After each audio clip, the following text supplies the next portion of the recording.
Olá, querido aluno, querida aluna. Eu sou a professora Jordana Leite e essa aula é sobre características gerais das plantas e dos animais. E eu inicio fazendo uma pergunta: quais são as características que definem as plantas e os animais? Para entender melhor sobre os organismos que formam cada um desses grupos, vamos iniciar essa aula. As plantas, são seres eucariontes, ou seja, que possuem o núcleo, separado do citoplasma através da carioteca. São organismos pluricelulares, autotróficos do tipo fotossintetizantes, ou seja, produzem seu próprio alimento através da fotossíntese. Esses organismos são essenciais para a manutenção da vida no planeta, através do ciclo da água e da manutenção da temperatura. Então, as plantas, observe que se você tiver no ambiente, tiver uma quantidade de planta razoável, a temperatura desse ambiente é mais agradável, porque são animais que liberam também gotículas de água. Então, a classificação das plantas é feita em 4 grupos. As briófitas, que são plantas que não possuem nem vasos condutores, nem sementes, nem flores, nem frutos. As pteridófitas, que são as plantas que apresentaram os vasos condutores. As gimnospermas, que têm vaso condutor e sementes. E as angiospermas, que têm todos os tipos aqui de estruturas. Então, são as plantas mais desenvolvidas do planeta. Na imagem aqui, a gente pode observar exemplos desses 4 grupos. Os musgos são as briófitas, as pteridófitas aqui são as samambaias, as gimnospermas, os pinheiros, e as angiospermas são as plantas com frutos, aqui uma laranjeira.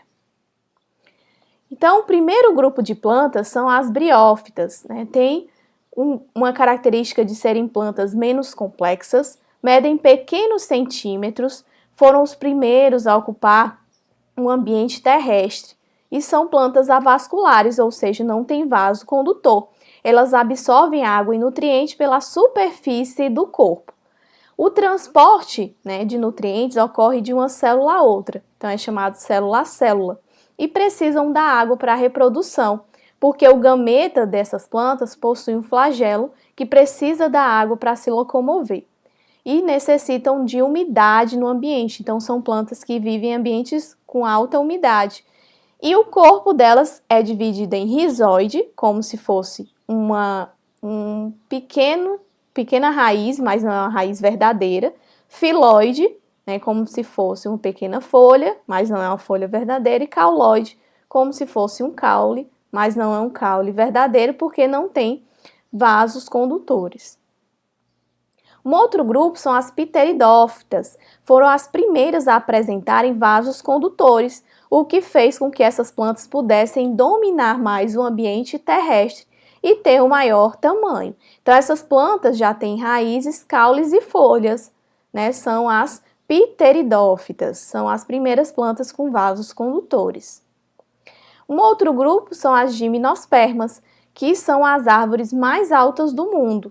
Elas já possuem raízes, caules e folhas, reproduzem-se sem a necessidade de água e possuem 2 estruturas reprodutoras, que são o grão de pólen e o tubo polínico. Então, essas plantas já apresentam as sementes que facilitam na reprodução. E o grupo maior, que tem cerca de 250 mil espécies, ou seja, 90% da diversidade de plantas do planeta, foram o grupo de plantas que conseguiu dominar o ambiente terrestre, foram as angiospermas, que apresentaram a novidade que foram as flores e os frutos, utilizados assim na reprodução, foram importantes para a reprodução desses organismos. Nas angiospermas, a raiz é um órgão responsável pela fixação do vegetal e a absorção de água e minerais do solo.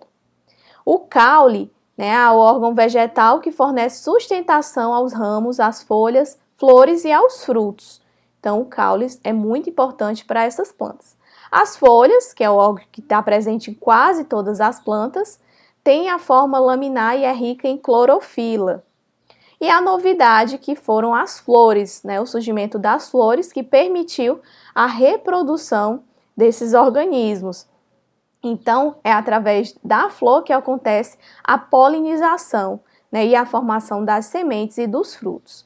Observe aqui na imagem, né, que é uma flor, mas que tem uma característica bem diferente das flores. Então, existem diversos tipos de flores no grupo das angiospermas.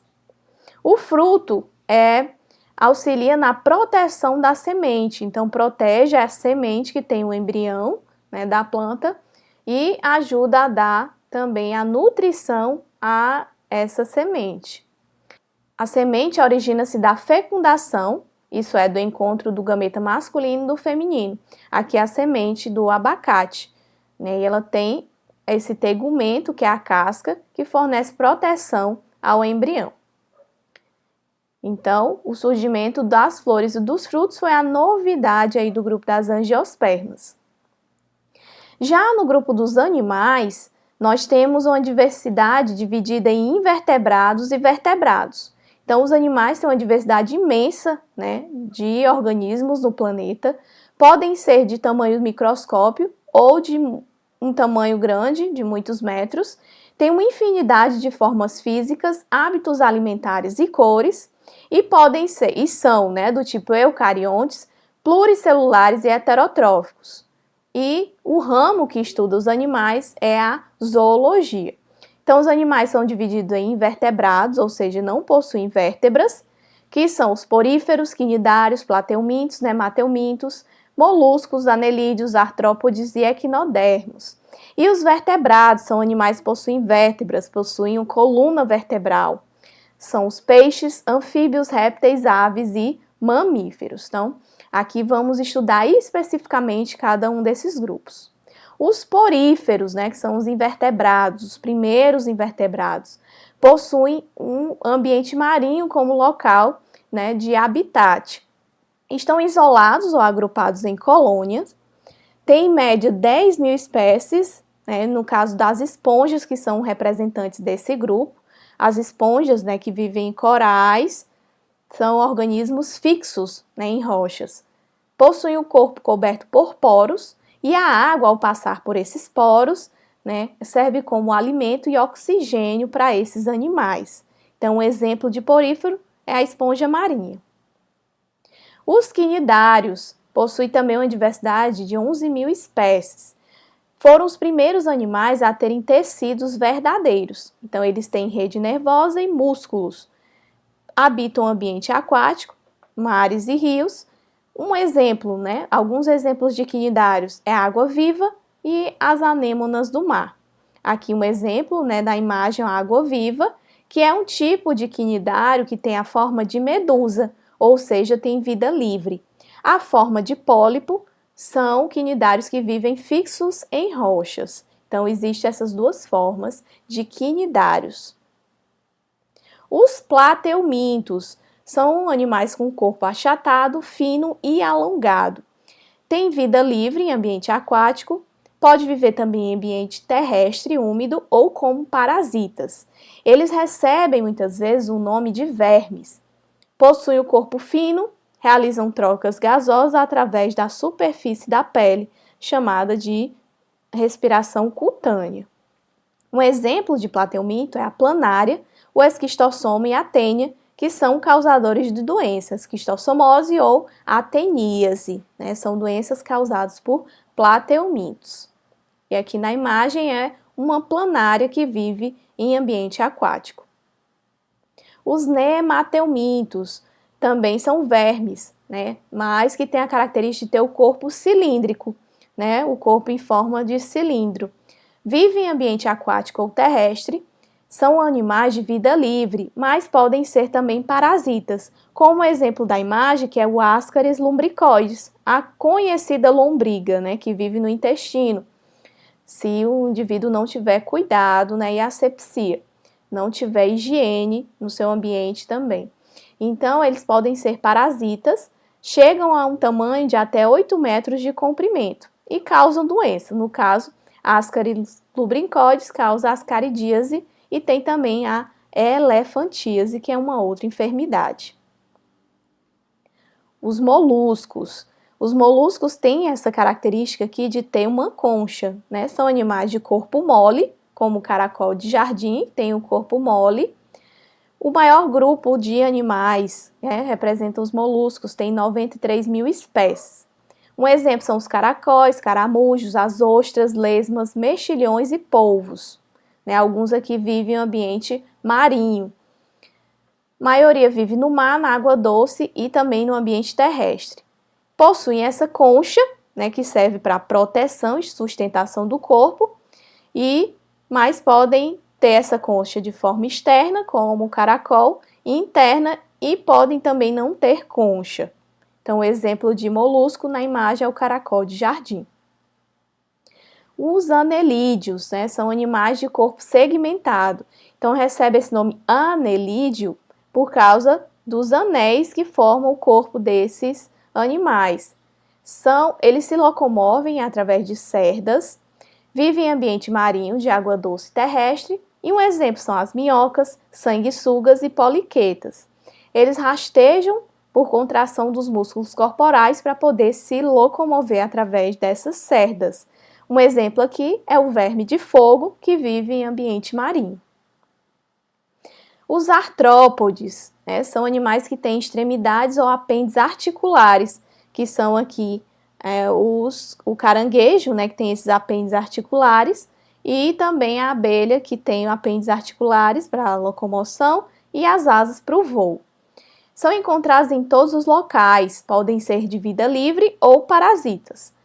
Possuem um corpo segmentado em cabeça, tórax e abdômen, ou alguns têm o chamado cefalotórax, que é a união da cabeça e do tronco. Exemplo aqui da abelha, ela tem cefalotórax e abdômen, na sua estrutura corporal. Possuem exoesqueleto de quitina. O exoesqueleto de quitina, nós temos o camarão. Deslocamento pode ser feito por músculos e asas. E os representantes desse grupo são os insetos, os crustáceos, aracnídeos e miriápodes. Os equinodermos. Sempre tem aqui a indicação dizendo que é do mar. Então, a estrela do mar, pepino do mar, lírio do mar, ouriço do mar, são todos equinodermos. Chegam até 2 metros de tamanho. Possuem endoesqueleto, são ossículos protuberantes e formados de calcário, e possuem espinhos de defesa na superfície corporal. Vivem em ambiente marinho, nas profundidades desses ambientes, e podem estar fixos ou podem ter locomoção lenta. Um exemplo aqui da imagem de equinodermos é a estrela do mar. Entrando no grupo dos vertebrados, nós temos o primeiro grupo, que são os peixes. Os peixes são os primeiros cordados do ambiente, têm em média 500 milhões de anos. São ectotérmicos, ou seja, a temperatura corporal varia de acordo com a temperatura do ambiente. Podem ser do tipo condrictes, que são peixes cartilaginosos. O exemplo aqui é a raia, então a sua estrutura corporal é feita de cartilagem, ou peixes ósseos, que são os osteíctes, que aqui o exemplo é um peixe tucunaré, que é um peixe que tem a estrutura corporal óssea. Possui um corpo cilíndrico, no caso possuem brânquias para respiração, nadadeiras e escamas na sua estrutura corporal. Um outro grupo de vertebrados são os anfíbios, São animais pequenos e inofensivos, alguns podem produzir substâncias tóxicas, possuem vida dupla, ou seja, vivem parte da vida na água e parte na terra. Como exemplo de anfíbio aqui na imagem, eles podem se reproduzir na água, então eles precisam da água para se reproduzir. Então, são animais ectotérmicos, ou seja, varia a temperatura de acordo com a temperatura do ambiente. Um exemplo de anfíbios são sapos, rãs e pererecas, que pertencem ao grupo dos anuras, a cobra cega, que pertence ao grupo Apoda, e a salamandra, que é do grupo do Urodela. Então, exemplo aqui da foto, a salamandra. A respiração pode ser pulmonar, A respiração desses animais é pulmonar e também existem trocas gasosas através da pele. Então, os anfíbios são bastante conhecidos aí no dia a dia. Os répteis, como exemplo, tartaruga, jacaré, serpentes, camaleão e tuatara.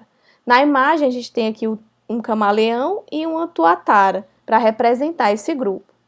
Então, os répteis têm esse nome porque são aqueles animais que se arrastam, significa répteis. Então, a maioria tem essa locomoção e precisa se arrastar. Primeiro, os vertebrados a ganharem um ambiente terrestre. As fêmeas têm a reprodução, né, através da postura de ovos, colocam ovos para poder se reproduzir. A pele é bem grossa, que é rica em queratina. A respiração é pulmonar e os grupos são escamados, quelônios, crocodilianos e ricocéfalos. São esses os grupos de répteis. O camaleão, aqui na imagem, né, tem essa característica de mudar de cor, né, através da mudança do ambiente para uma característica importante que é a camuflagem. As aves, né, possuem uma característica muito peculiar que é o corpo coberto de penas e possuem asas para a locomoção. As penas funcionam como isolantes térmicos e proteção, tem diversas cores e formatos de aves, que é importante para a reprodução. O esqueleto é oco, possui ossos pneumáticos, ossos que têm como se fosse ar dentro dele, né? Tem umas câmaras de ar que ajudam na movimentação do voo. São animais endotérmicos, ou seja, controlam a temperatura corporal. Possuem bico cutâneo, que varia de acordo com o tipo de alimento que esses animais consomem, e a respiração é pulmonar.